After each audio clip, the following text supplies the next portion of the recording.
ఆదికాండంలో ఉన్న ముగ్గురు స్త్రీలలో సంఘము యొక్క 3 స్థాయిలు కనిపిస్తాయి. నంబర్ 1 హవ్వ.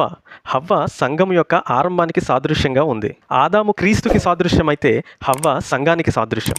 ఆదాము గాఢ నిద్రలో ఉన్నప్పుడు ఆయన ప్రక్కలో నుంచి హవ్వ తీయబడింది. యేసయ్య సిలువలో ఉన్నప్పుడు ఆయనలో నుండి సంఘం తీయబడింది. హవ్వ creation of the church. Number 2 రిబ్కా. ఈమె సంఘం యొక్క పిలుపుకు సాదృశ్యంగా ఉంది.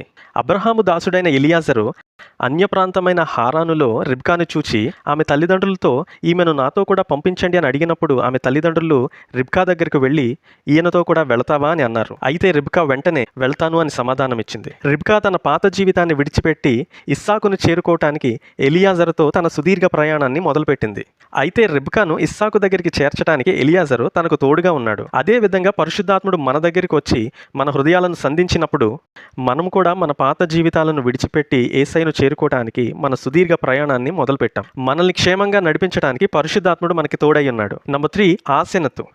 ఈమె సంఘం యొక్క పట్టాభిషేకం లేక సంఘము హెచ్చింపబడటానికి సాదృశ్యంగా ఉంది. శ్రమలు అవమానాల నుండి బయటకు తీయబడ్డ యోసేపునకు ఈమె భార్య.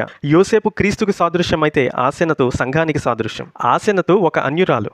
ఆమె ఎవరో ఎవరికి తెలియదు, ఆమెకు గుర్తింపు లేదు. కానీ యోసేపు ఆమెను వివాహం చేసుకోవటం వల్ల ఆమెకు ఘనత కలిగింది, గుర్తింపు వచ్చింది.